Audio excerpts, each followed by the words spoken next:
Today's video is a big mood kind of video. I just watched Herschell Gordon Lewis's Blood Feast for like the 1500th time in my life. It's a classic. It's a masterwork. Hot take, way better than Psycho. It kicks Psycho's ass. Oh my god, 1963. And if you haven't seen the whole Blood trilogy that Herschell Gordon Lewis put out, oh my god, go watch it. Blood Feast is a life-changing film, inspired by golden moments of death from old Rita Hayworth pictures like Gilda. Blood Feast is, well, it's an awful movie, but it's also the most significant piece of trash art maybe ever made. It could only compete with maybe indecently Pink Flamingos as being this substantial, this important. Blood Feast blows my mind. It's only like an hour and 7 minutes long. I think that's the exact runtime, by the way. But I love it. Fuad Ramsey's, the awful gore, filmed here in Miami. Miami made. I love Florida. I think even 2000 Maniacs was made in Miami as well. Maybe the entire Blood trilogy was. I don't know for sure, but I know that at least those two films were. And oh my god, it's a masterpiece. You see, what most people feel challenging the status quo in Hollywood means, at least today in our modern climate, is to continue making disposable, utterly indistinguishable trash, garbage, awful mainstream action films, but with people of color and women in the lead roles. But what the challenging the status quo actually means is making you barf by how repulsed you are from the entire experience. It's about burning Hollywood to the ground. And Herschell Gordon Lewis and Friedman, the producer, they started off making nudie cuties in the late 50s and early 60s, and Blood Feast was their first foray, and it was maybe the first ever cinematic splatter film as well. This film's about ultra-violence and gore, and like literally ripping out a woman's tongue with your bare hands and holding up the actual bloody sheep's tongue. It's absolutely insane. John Waters discovered that he wanted to be a filmmaker by sneaking over to the drive-in with his, hold on, my dog is freaking out. What you got, boy? What you got, little boy? You okay? Oh my god, I don't know what he was doing. I think he found, something that irritated him. I love my dog. And I love the Blood Feast film. But John Waters discovered that he wanted to be a filmmaker by taking his binoculars and viewing the drive-in movie screen from, he couldn't get in obviously, he was probably like 9 years old, if that, and seeing all the people throw up from the sight of all of these, from all of the gore, from all of the splatter, from all of the gratuitous, awful dismemberment that was going into Fuad Ramsey's Blood Feast. And he wanted to recreate that kind of energy, that kind of sickening energy, because mainstream film comforts you. Mainstream Hollywood consoles you, makes you feel good, makes you feel like you're not alone in the world.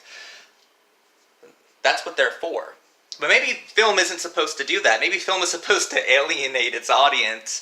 Maybe film is supposed to completely reject the status quo, completely reject normality, completely reject society, and kind of just make them completely repulsed and disgusted by what they're seeing appear on the screen. And Blood Feast completely did that. I've watched it so many times. It's hilarious. It's completely hilarious. Terrible sound.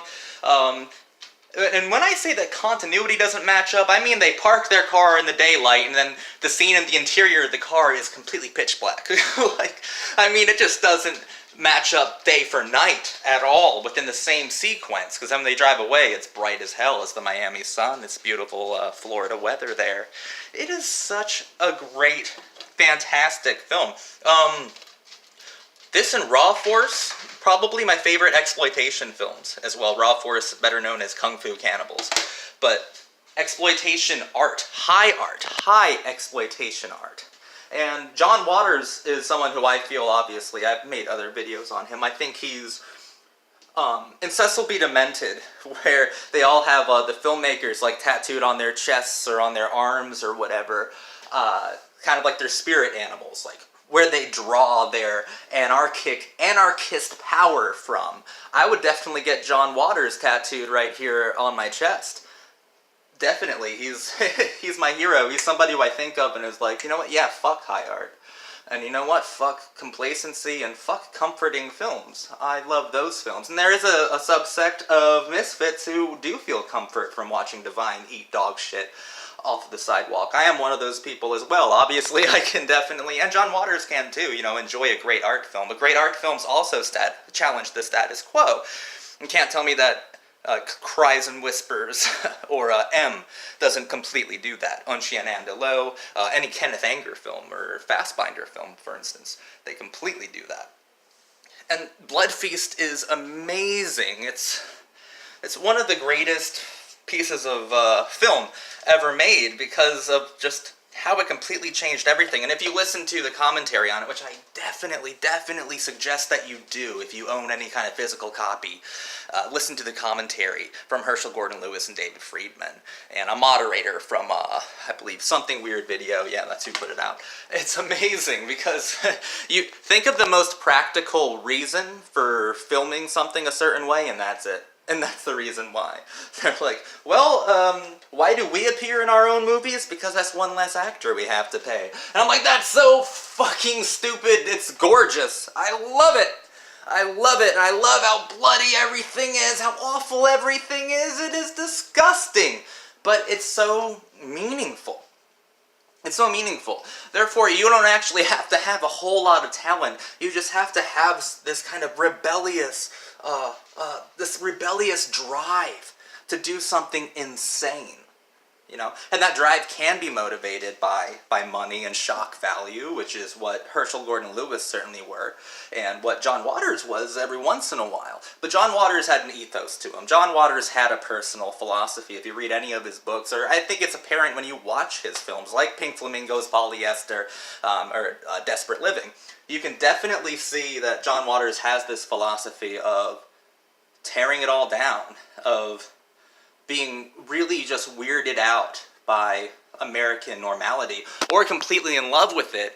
But people like John Waters and Herschell Gordon Lewis would view American society, the idealized form of American society made popular by Hollywood, as inherently disgusting, inherently disagreeable, inherently gross, and just kind of vomited it back out at you, like consumed it and then threw it back up in your face. Like, this is what you're actually telling us. You just don't know that you're actually telling us that. And therefore, you kind of by proxy make a beautiful statement about wild American independent cinema. You really do, and Blood Feast was an independent film. Fun fact, it was edited by Robert Sinise. Yes, Gary Sinise's father edited this film. And I believe he was in the editing room going like, I don't know what you want me to do. You want me to make this like look good? And Herschell Gordon Lewis famously told Robert Sinise, the editor, no, I don't want it good. I want it Thursday. I want it done now. We have to get this out now. And I kind of just love that proto-punk ethos when it comes to filmmaking. And I love that it continues to gross people out, and it excites me so much when I watch it. Every scene is more holy than Psycho. Every single component of the Blood trilogy, specifically Blood Feast, is just more holy than the holiest of holies for me, and I'm a true cinephile. I'm completely obsessed with this kind of psychology, and it's interesting, the channel is finally forming its own views when it comes to how to view cinema. And I've actually watched a lot of, I've been trying to grow my channel, so I've finally been watching the more popular people on YouTube to see, like, how they approach things, like, how they communicate to their audience. And no one does it like this, so apparently I'm not learning anything. But, like, I would watch Chris Stuckman talk about how, he's really empty, actually. He seems nice, he seems fine, but, like, he's a really empty kind of film reviewer, because he often goes, don't bring politics into this, don't bring an ethos into this, just review a piece of entertainment, because that's all movies are. Fuck that and fuck that ethos. I use him because he's the most popular. I'm not trying to single anyone out, not trying to bully anyone, it's just that him saying that has influenced basically everyone who wants to be like him, which is 80% of YouTube movie reviewers, so I can kind of use him as the figurehead for that. But that's completely stupid. You need to bring in your own philosophy, your own politics to the channel, and this channel has, over this past year, kind of grown to cultivate its own. We're all about films that challenge the status quo. We're all about difficult cinema here. We're all about reviewing films with a purpose. Because we have to have a purpose too when we challenge a film, when we tackle some concept or idea. We have to have something kind of dangerous to say about it. And that's exactly what we do. We want to challenge the status quo. We want to challenge this awful, over-bloated, tentpole cinema landscape that we live in. And that's exactly what we want to do, and that's exactly what we're going to do. So you have to bring in politics in some way, and everything is political in some way. Even the decision to be apolitical is political. And my politics, to quote Divine, is just filth. Filth is my politics. Filth is my life. If you can challenge me, whether you're the greatest art house filmmaker of all time or the greatest trash exploitation director of all time, as long as you're challenging something within me, if you're making me feel intimidated, if you're making most normies feel completely isolated and alienated, I think you're doing the right thing. And that's hopefully the kinds of people that we focus on and shine a spotlight on this channel. That's what I want to do. Like people like Herschell Gordon Lewis, people like John Waters, and even people like Sofia Coppola, people like Fassbinder, and people like Fellini. People who go out and completely challenge norms. You know, the most talented of the most talented can do this, and shock artists can do this with equal amounts of power. And I think it takes an equal amount of determination and will to do this. So I'm really happy I've kind of formed my own my own purpose with doing this, because I was feeling kind of like lost, kind of aimless with this channel for a little bit, because I didn't know what direction I was going in, if I was just kind of advertising Criterion films or advertising Grindhouse films. I felt like an advertisement, but now I don't. Now I feel like I actually have a message. Death to all who support mainstream cinema, and I don't really mind quoting that. That's fine with me. Death to all who support mainstream cinema, make good films or die. Blood Feast is amazing. I've been getting a lot of inspiration lately from the most unexpected places, and Blood Feast is one of those completely unexpected places that I have found a lot of inspiration in. I'm completely in love with film again, because for a while there, I almost lost it. I almost lost it because everyone seemed so comfortable being so normal, being so uninformed and ineffective. Then I remembered that people like Herschell Gordon Lewis existed, and that people like John Waters continue to exist and to continue to challenge the world. Let's challenge the world with this channel. Let's cause trouble. Let's cause a ruckus. Let's go fucking nuts. Alright. Okay. That's basically all I had to say. I want to thank you guys for watching this video. My name is Zachary Conan. Subscribe to this channel. We're going to have fun. We're going to do some pretty fun things on this channel. Let's be a little bit radical. Let's be a little bit rebellious. Always. Let's always be radical and rebellious. Oh my god. Thank you guys for watching. And, oh man, have a bloody fucking day.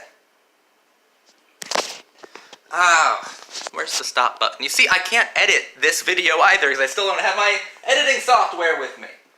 But all future videos will have my editing software. Thank you guys for watching. Have a wonderful day.